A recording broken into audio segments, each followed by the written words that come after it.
Hi there, I'm Lacey. And yes, my mother slapped me right at my own wedding. Why? Because I refused to hand over my $50,000 wedding fund to my brother. But that wasn't the beginning, and it sure wasn't the worst of it. They faked emails, spread rumors, even tried to destroy my job, my relationship, everything. I kept asking myself, how far will your own family go to break you, just to protect the one who keeps failing? And when the truth finally hit me, it wasn't just betrayal, it was a lifetime of being the backup plan. The breeze carried the scent of lavender and freshly turned soil as I stepped onto the cobbled patio of the vineyard. Strings of warm lights hung above us like stars pinned in place, casting a golden hue over the rustic tables and rows of guests holding glasses of wine. Everything about that afternoon had felt surreal. The flowers, the laughter, the way Dorian looked at me like I was the only woman in the world.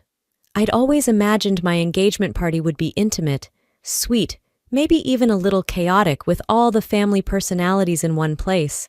But I never imagined it would be the moment everything started unraveling. Dorian was across the patio, talking to my cousin Drew near the bar. He looked effortlessly put together, sleeves rolled up, glass in hand, smiling at something Drew had just said. I smiled too, watching him. He made me feel safe, real.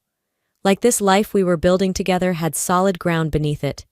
My mother, Wanda, was making the rounds.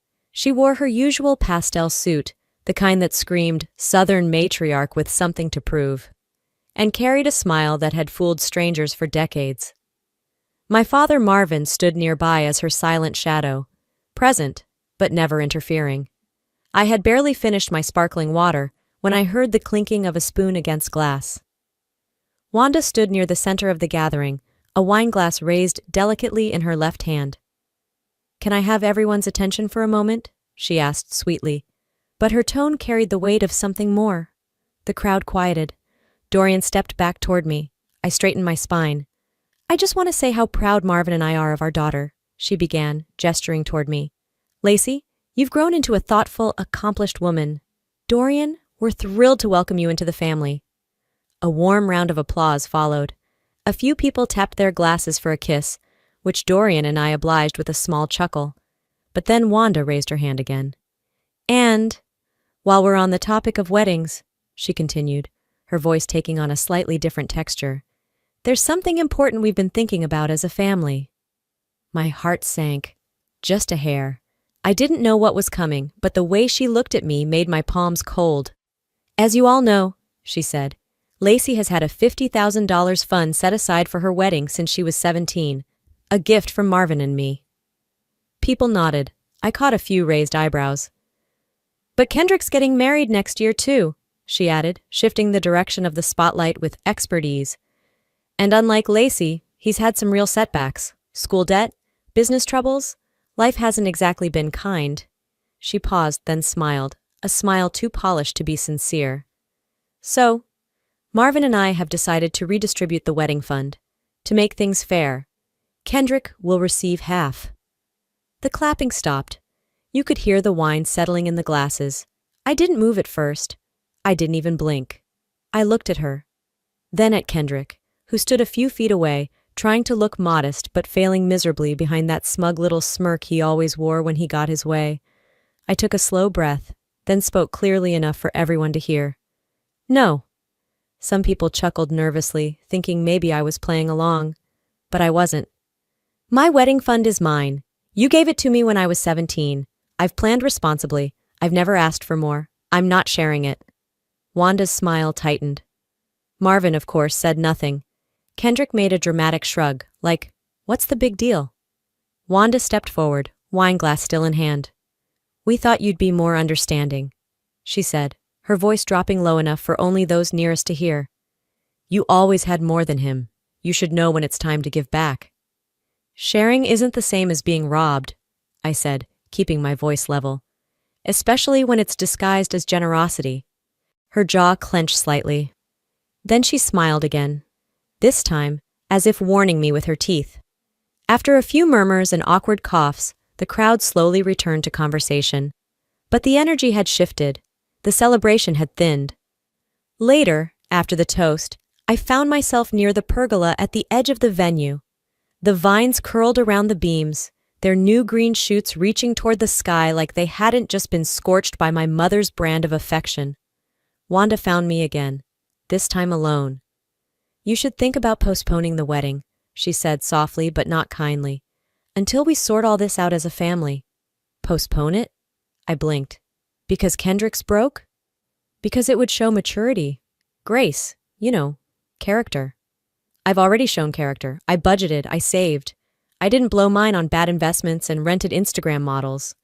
Her nostrils flared, but she didn't lose composure. "You're acting like this day is only about you." I let out a short laugh. "That's because it is, Mom. It's my engagement party. Or at least it was." Out of the corner of my eye, I saw Kendrick watching us. He raised a glass as if to say cheers, then turned back to schmooze a few cousins. I didn't have to say another word. I walked past my mother and back into the crowd, though I felt like I was walking into a battlefield instead of a celebration. The rest of the night passed in a haze. I smiled where I needed to, nodded through conversations, posed for photos I never wanted to look at again. By the time we got home, I was drained. I sat on the edge of our bed, pulled out my wedding planning journal, and opened it to a fresh page. Nothing came. Not a single idea. Not a venue note or budget tweak or timeline revision. I stared at the page, then shut the book. This wasn't how it was supposed to feel. "This is my wedding," I whispered to the dark room, "but it already feels like a hostage negotiation." Morning light slipped through the curtains, landing in stripes across the end of our bed. I hadn't slept well. The weight of the previous evening pressed down on me like a second blanket. Thick, suffocating. The silence in the room wasn't peaceful. It was loaded.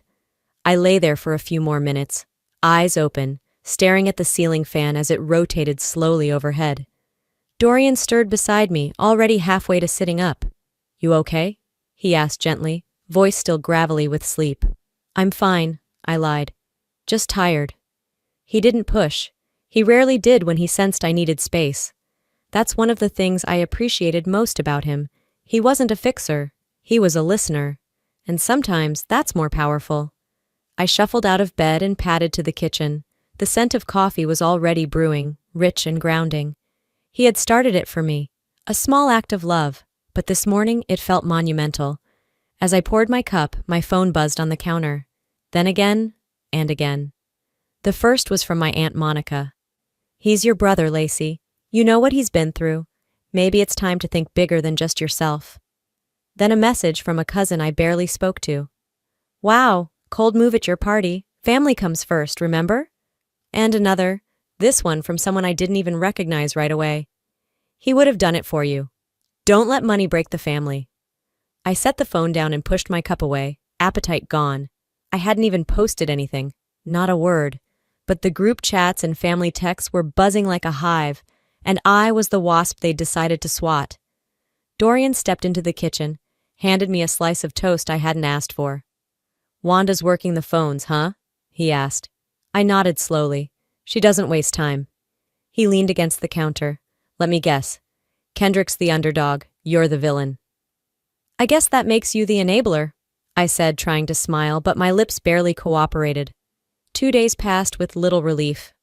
I tried to distract myself, work, planning, laundry, even alphabetizing the spice rack. Nothing worked. The silence between me and my family had only deepened, except for the noise they were generating behind my back. On the third morning, I had an appointment at a boutique downtown to try on a dress I'd secretly loved more than the one I'd already chosen. It was quieter than the others, tucked in an old brick building with soft lighting and polished wood floors. A place that made you feel like you were about to say yes to more than just a gown. I slipped into the ivory dress, lace wrapping around my shoulders like a whisper. As I turned in front of the mirror, admiring the silhouette, the assistant knocked gently on the dressing room door. "Miss Gellner?" she said. "There's a woman here asking for you. She says she's your mother, said it's urgent." My breath caught for half a second. "Send her back," I said, voice steady. "But I'm not changing." Wanda walked in less than a minute later, composed but clearly performing.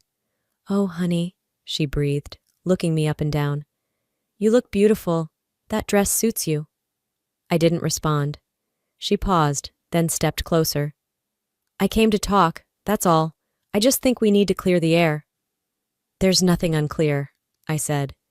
You tried to take my money in front of 50 people. She winced. You always make things sound worse than they are. Before I could respond, her face changed. Her hand moved to her chest. She wobbled slightly. Mom? She staggered back, clutching her chest dramatically, eyes fluttering. I can't breathe.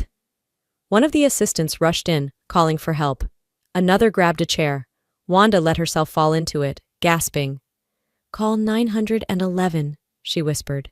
Please. I didn't move. I just watched, cold rising in my stomach. Paramedics arrived within minutes. They checked her vitals, ran through questions. One of them turned to me. She's stable, heart rate's fine, no signs of arrhythmia. She might be under stress. She always is, I muttered. They left soon after. Wanda insisted she didn't need to go to the hospital, just needed to sit a while. When the staff cleared out, I leaned in and whispered low. You staged that. Her eyes flicked up, lips barely parting.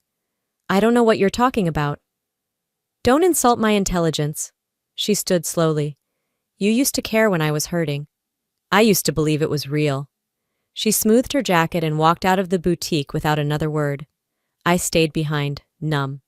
The assistant offered me a glass of water, which I accepted, still dressed in that once perfect gown. That evening I received a call from the boutique manager. Hi, Lacey, she said carefully. Just wanted to confirm. Did you want to cancel your fittings and transfer your deposit? I blinked. What? No, I never said that. Oh, well, someone claiming to be your mother made the request right after the ambulance left. We thought it was strange but didn't want to overstep. She paused. She also suggested your stress level made you unfit to finalize anything right now. I felt the sting like a slap across the face. She had no right, I said. Please reinstate everything, and if she contacts you again, call me first, always. Of course, she said gently. You're our bride. Only you. After hanging up, I dropped my phone on the couch and sat still for a long time. I didn't cry. Not yet. That night, I pulled an old photo out from the back of my desk drawer. Me and Kendrick, maybe 16 and 14. His arm looped around my shoulder, both of us smiling into the camera. But even then, my smile had never quite reached my eyes. I set the photo down gently on the edge of my desk, letting my fingers linger just a second longer than necessary. There was a time, brief, blurry, when I believed Kendrick and I could have been close. But looking at that photo now, all I could think about was how long I'd been told to pretend. It was just past 10 p.m., and Dorian had already gone to bed. I stayed in the office, surrounded by old boxes we hadn't yet unpacked since moving into our townhouse.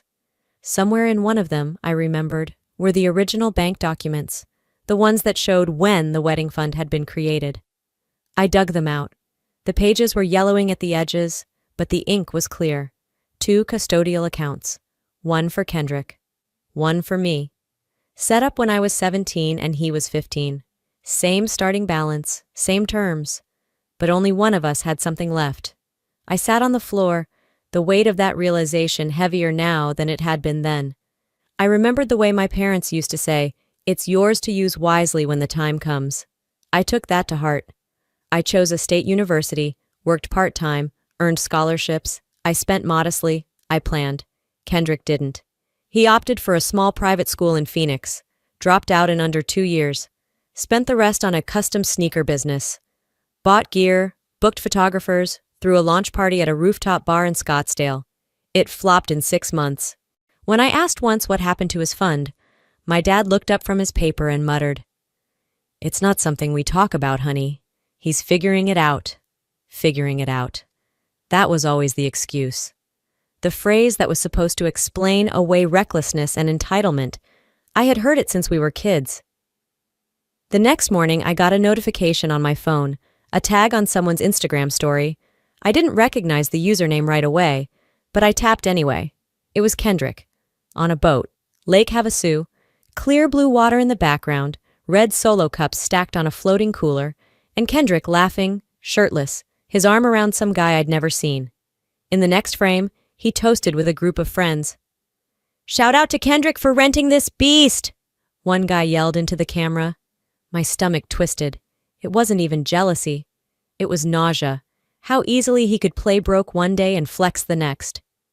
In another story, he wore Gucci slides, the kind that cost more than my wedding veil, and oversized black shades I recognized from a luxury pop-up I'd seen months ago.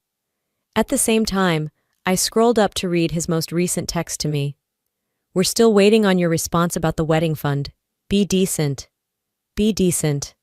I stared at the words for a full minute before locking my screen and setting the phone down face first. My hands were trembling. But it wasn't rage, not exactly. It was clarity, like stepping into a room I hadn't realized was filled with smoke. By noon, I had already pulled up every screenshot, receipt, and message I had. I opened a new folder titled Fund War and started documenting everything. That afternoon, I got a message from someone I hadn't spoken to in years, Ryan. We'd met briefly in college, but he was really Kendrick's friend. I hesitated before opening it. Hey, Lacey, I know this is random, but I saw your brother's IG. Just thought you should know. He still owes me $1,200. I blinked, reading it again. Said he needed help buying inventory for some sneaker thing. Promised to pay me back double. That was almost 2 years ago. I replied simply, "Thank you for telling me." A moment later, he sent a voice note. I debated ignoring it, but curiosity won. His voice was calm but bitter. Your brother's been playing everyone for years, including your parents. Look, I get it. You want to believe people grow, but he's not broke. He's addicted to looking like a winner. The truth rang so loud I almost dropped the phone. That night, I sat at the kitchen counter, laptop open, phone beside me, documents spread out. I didn't touch my wine. I barely touched dinner. I watched Kendrick's story loop again, his laugh echoing through the speaker. I watched it not with fury, but with a strange sense of relief. Because now I knew. This wasn't just a difference in choices. It wasn't about hard luck or bad timing. It was about who Kendrick chose to be, and who my parents chose to protect. This isn't some one-time misunderstanding, I whispered to myself. This is who he is, and they all knew it. The hum of the refrigerator was the only sound in the kitchen as I stared at my laptop screen. I hadn't moved in almost 20 minutes. My dinner sat untouched beside me, grilled salmon and steamed vegetables Dorian had brought home, trying to cheer me up. But I couldn't bring myself to lift the fork. A notification buzzed on my phone, followed by another. My stomach tensed as I reached for it. The first was a voicemail from my cousin Melissa. Hey, Lacey, I'm so sorry. I heard about you and Dorian. I had no idea he cheated. If you want to talk, I'm here. My breath caught halfway through the message. Cheated? The second notification was a text from another friend. He seemed so loyal. I hope you're okay. If you need anything, just say the word. I sat up straighter, heat rising to my cheeks. I immediately called Melissa. She picked up on the second ring. Hey, she said cautiously. What did you hear exactly? I asked. She paused. Your mom called me yesterday. She said the wedding was off, that Dorian had been unfaithful, and you were trying to handle it privately. That's a lie, I said flatly. A complete lie. Melissa hesitated. She sounded pretty upset. I just thought, well, I didn't know what to think. I thanked her and hung up. My pulse was racing. I opened my email, and there it was. Several unread messages from acquaintances and coworkers. Subject lines like, checking in on you. Hearts with you. Sorry to hear. I opened one from my old roommate Lauren. I just got your wedding cancellation. Didn't see that coming, but I'm proud of you for prioritizing your healing. I hadn't sent anything. Then I saw it. The sender's email looked like mine, but it wasn't. One extra letter. A domain swap. It was a fake account, created to look real. The message read, Dear friends and family, due to recent events and the need for personal healing, Dorian and I have decided to postpone the wedding. Thank you for your understanding. It was signed with my full name. My throat tightened. This wasn't just petty sabotage anymore. They weren't just trying to get the money. They were trying to erase my narrative, rewrite my life. I texted Dorian, We need to talk when you're home. Urgent. Sleep didn't come that night. Every time I closed my eyes, all I could see was Wanda's carefully constructed smile, Kendrick's smug expression behind designer sunglasses, and now this, an invisible knife aimed directly at my credibility. By morning, I had barely eaten half a banana before heading to the office. My boss, Sarah, intercepted me near the elevator. "Can we talk for a second?" she asked, gently but firmly. We stepped into her office. She closed the door. "We received something concerning," she began, sliding a printout across the desk. It was a screenshot of an anonymous email with a link to a video, grainy footage of someone who looked like me in a compromising scene with a man I'd never seen before. The background was dim, the face unclear, but the voice, my voice, had been crudely mimicked. "We know it's not you," Sarah said quickly, trying to reassure me, "but it was sent to 5 people, including HR." My hands turned ice cold. The subject line was, "Know who you're working with," she added. "We're handling it discreetly, but I thought you should know." I nodded, though my throat was too tight to speak. An hour later, I left early. I told HR I wasn't feeling well, which wasn't a lie. As I sat in the driver's seat of my car, parked behind the office, I stared at my reflection in the rearview mirror. "They're not coming after the wedding anymore," I whispered aloud. "They're coming after me." I got home before Dorian. I changed into a hoodie and curled up on the back porch, the Arizona air unusually cool for late spring. When he walked through the sliding door, I didn't say anything. I just handed him my phone. He scrolled through the emails, then watched the video, his jaw tightening, his breathing shallow. "This is," he started, then stopped. "This is criminal." "Do you believe me?" I asked, quieter than I meant to. "I never stopped," he replied. He set the phone down, pulled me into his chest, and held me there until the shaking in my hands stopped. For a while, we didn't speak. "They want to ruin me before I even get to the altar," I said finally. But the moment the words left my lips, something inside me shifted. I was done playing nice. I was done hoping someone else would fix it. If they wanted a war, they were about to learn what I looked like in armor. The next morning began quiet, too quiet. Dorian had already left for work, and the house felt unusually still.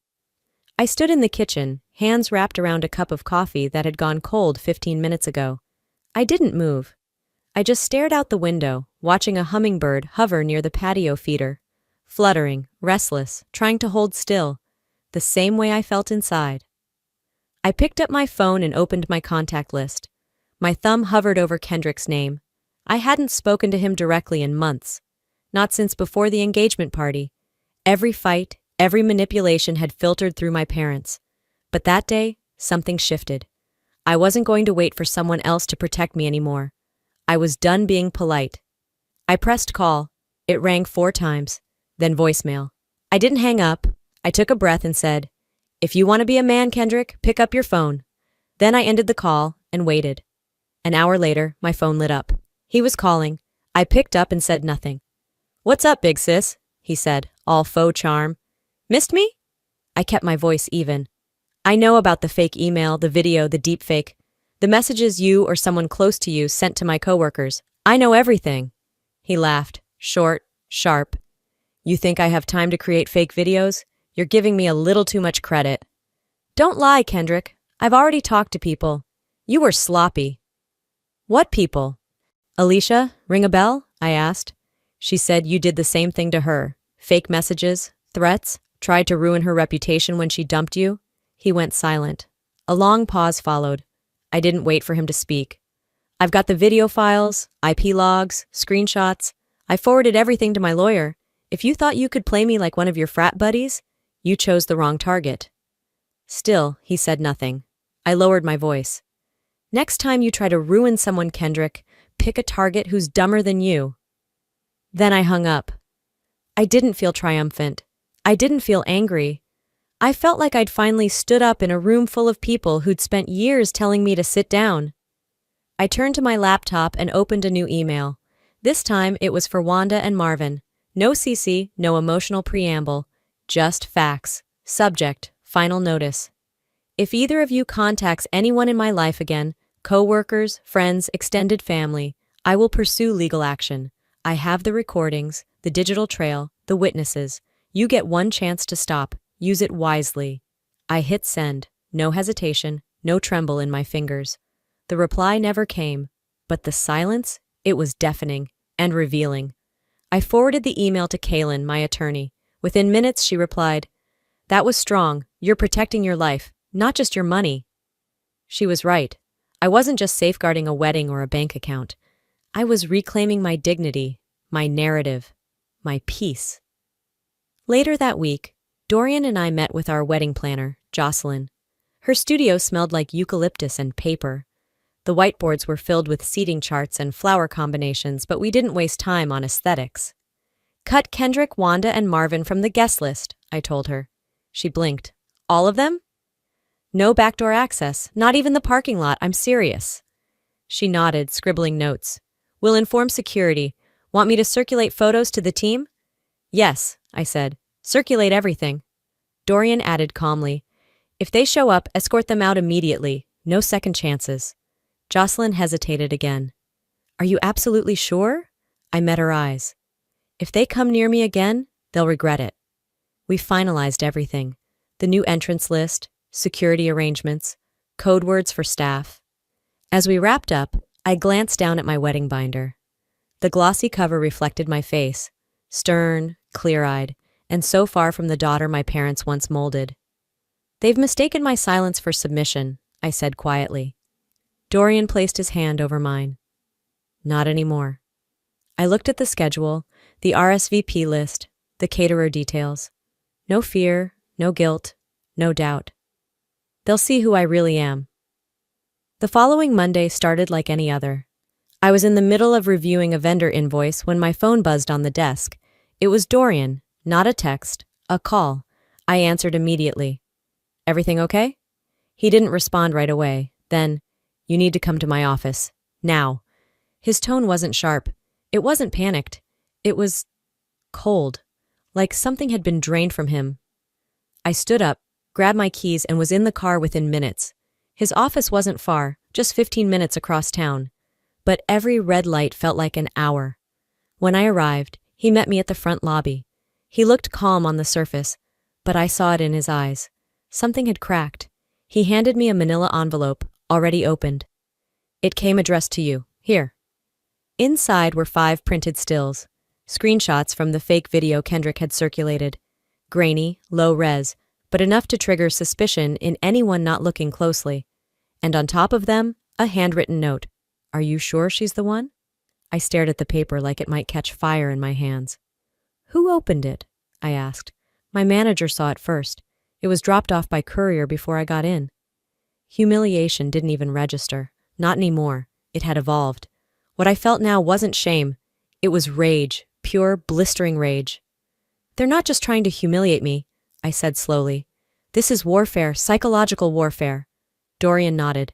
"I told my manager the whole story. They believe us. But this is insane." "No," I corrected. "This is criminal." I left Dorian's office without saying much more. I needed space to think, to plan. By the time I got home, I was already dialing Kaylin Voss. She answered after 2 rings. "I've got something new," I said, pacing the living room floor. It was sent directly to Dorian's office, with a note. "Good," she replied. "That's enough. We'll escalate." We filed the paperwork that same day. A formal cease and desist to Kendrick Gellner, included in it civil harassment language, digital stalking reference, and potential defamation charges, all legal tools locked and loaded. "He'll laugh at first," Kaylin said, scanning the draft. "But he won't laugh when a court summons shows up in his inbox." "I don't care if he laughs," I said. "I care that it ends." We started organizing a timeline. Every email, every fake message, every printed threat. I built a digital file, labeled each entry, attached screenshots, audio, metadata logs. "If this goes public," I told Kaylin, "we do it on our terms. Full story, full context." "Truth with receipts is bulletproof," she said. It was the first thing anyone had said to me in days that made me smile. That night I sat alone on the patio, phone in hand. My thumb hovered over a number I hadn't called in weeks, my father's. After a moment of hesitation, I tapped call.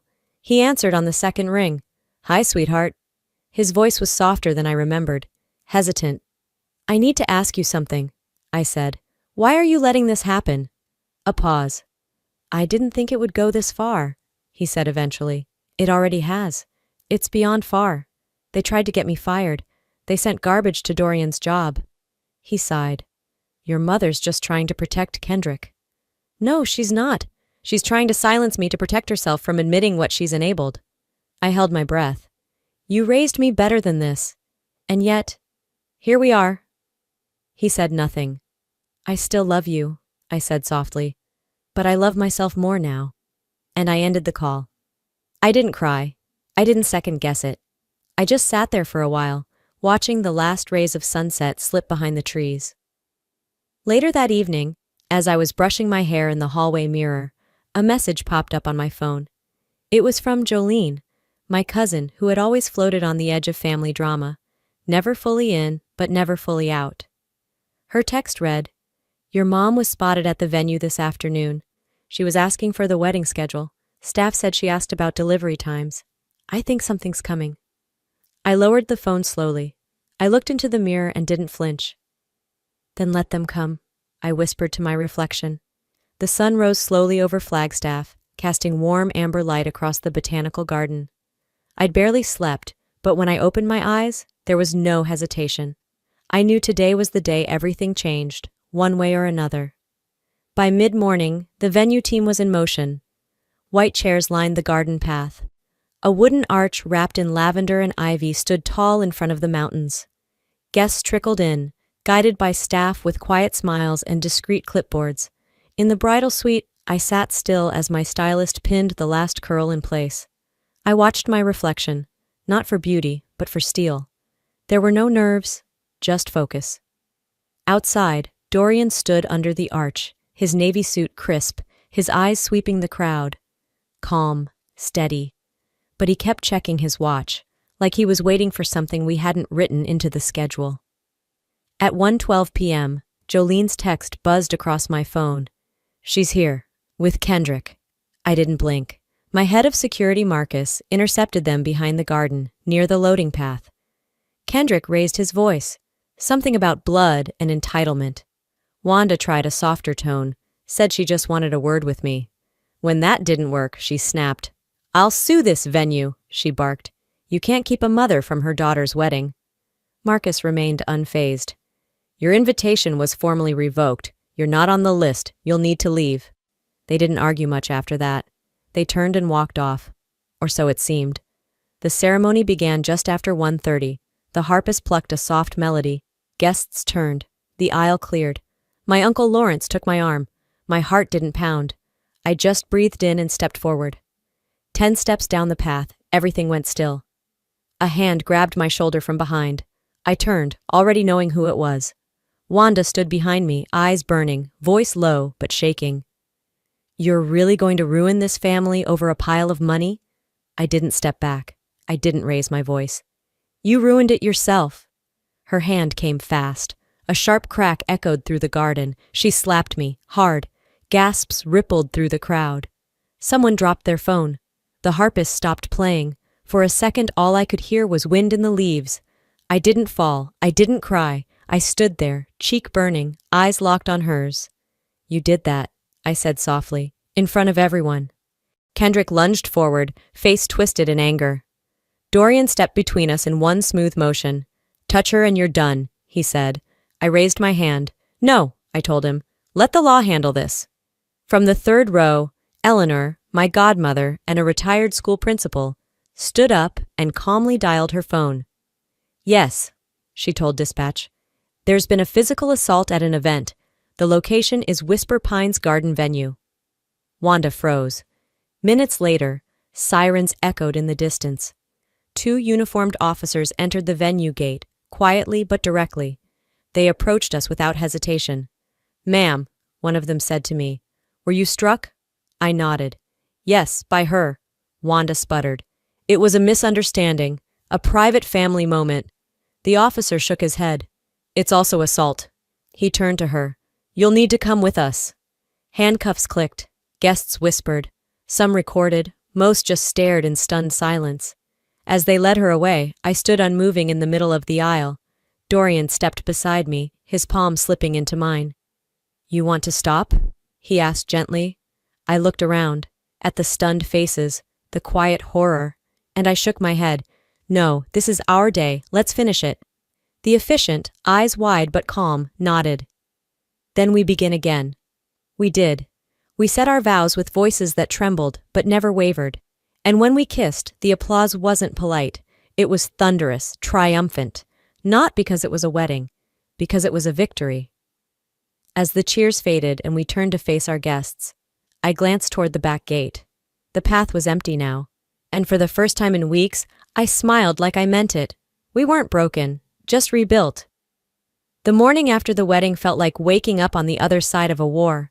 The air outside was crisp and unusually quiet, as if even the wind had decided to give us space to breathe. I wrapped myself in Dorian's flannel robe and stepped out onto the balcony of our small Flagstaff apartment. Steam rose from my mug as I sipped coffee, watching the sun stretch over the pine trees. We hadn't unpacked the gifts. The decorations were still half-boxed in the living room, but none of it mattered.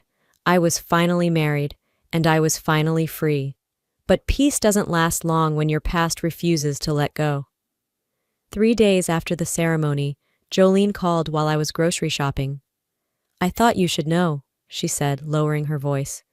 "Your brother's wedding is being planned at the Ridge." I nearly dropped the lemon in my hand. The Ridge was the most expensive resort in northern Arizona. Private chefs, helicopter photo ops, a spa that charged more per hour than I made in a day when I first started working. "I'm guessing he didn't fund it with sneaker sales," I muttered. Jolene hesitated. "Word is, your parents took out a personal loan. Big one." I didn't reply. I just stared at the checkout line, the woman ahead of me flipping through coupons while her toddler tugged at a balloon. The contrast made me feel sick. That night, I got a text from my father. Just 4 words. "Sorry it went that far." No explanation, no apology, just a limp attempt at cleanup. I didn't reply. Instead, I opened my phone's settings and blocked both his number and my mother's.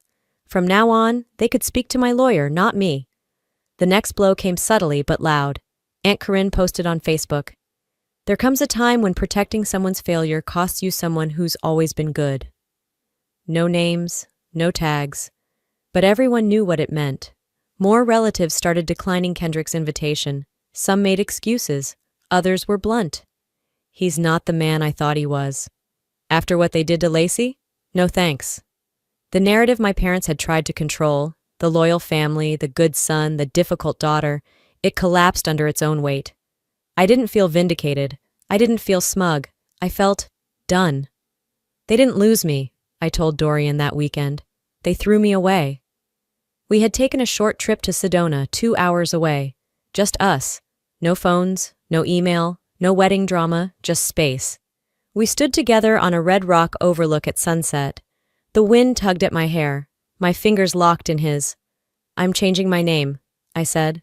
"To what?" he asked gently. "Back to my mother's maiden name, from before she stopped being someone I recognized." He nodded. "I'll support whatever helps you feel whole."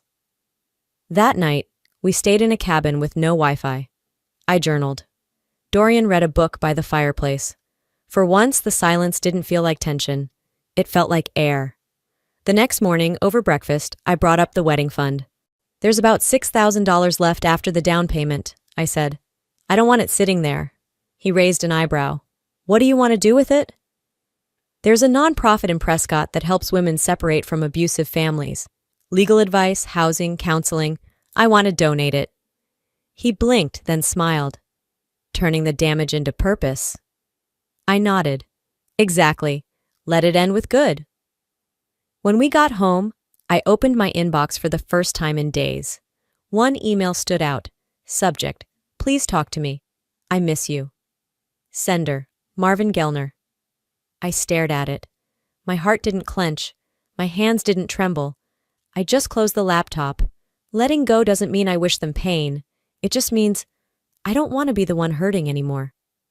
The sun filtered in through our kitchen window, like it had done 100 times before. But that morning, the light felt different. Gentler, warmer. The kind of light that doesn't demand anything from you. Just quietly says, You made it. Dorian stood at the stove, flipping pancakes, humming something off-key. I leaned against the door frame in an oversized hoodie, barefoot, coffee in hand. Our house still smelled faintly of the wildflowers from our wedding bouquets, now drying upside down in the dining room. It was a modest house, 2 bedrooms, 1 bath, on the outskirts of Flagstaff. Just enough yard for a dog we didn't have yet. Enough quiet to hear our thoughts. It hadn't been handed down, gifted, or subsidized.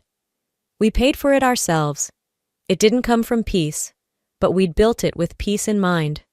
There were no more hushed conversations in corners, no more dread each time my phone buzzed, just wood floors that creaked when I walked, a stack of cookbooks I never finished, and a small cactus in the windowsill that leaned toward the morning light. One afternoon, Dorian and I spent hours assembling a bookshelf we'd bought on sale. The screws didn't quite match the holes.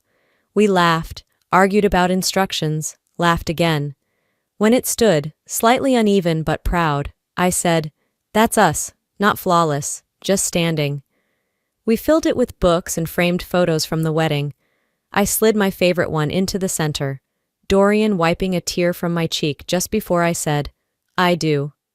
My inbox, though, wasn't as peaceful. Wanda hadn't reached out since the ceremony. Not a word. Not even a masked apology. Marvin had. Again. Another short email that read like a scratched record. "Just checking in. Still miss you."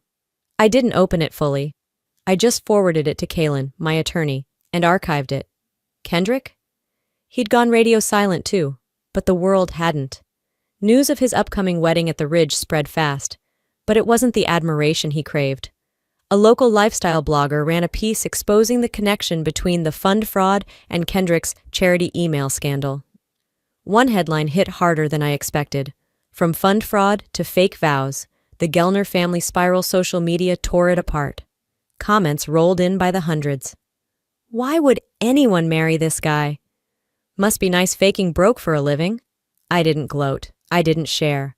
I just closed the tab and went back to watering the succulents near the kitchen sink. One day, while journaling, I wrote something that surprised me. Family isn't who shares your name, it's who guards your soul. I read it twice before underlining it.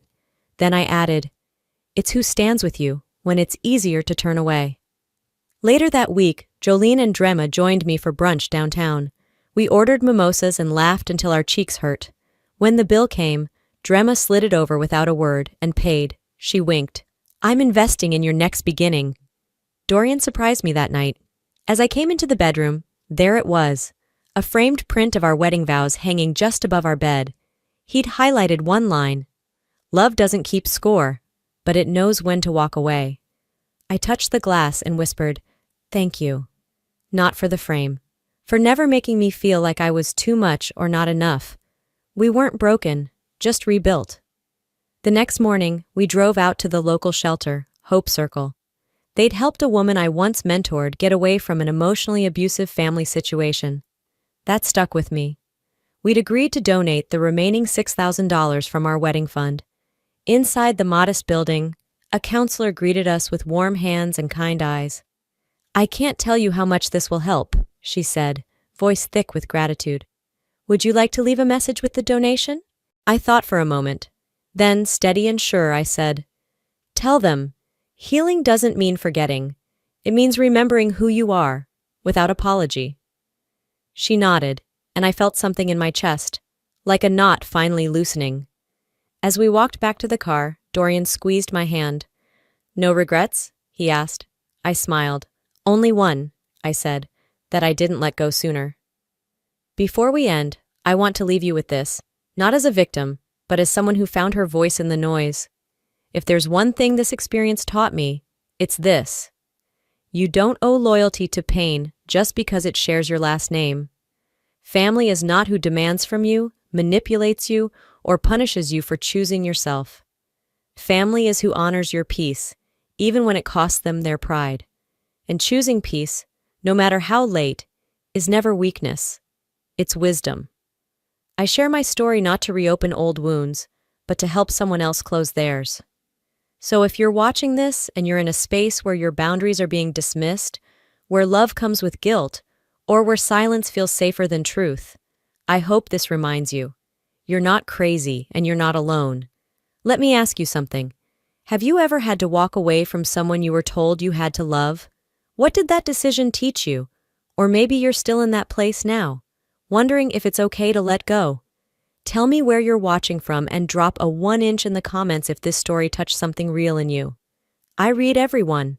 And hey, if this story moved you, helped you reflect, or simply reminded you that healing is possible, please don't forget to hit that subscribe button. This channel is where real voices find space to be heard, where stories like mine, and maybe yours, matter.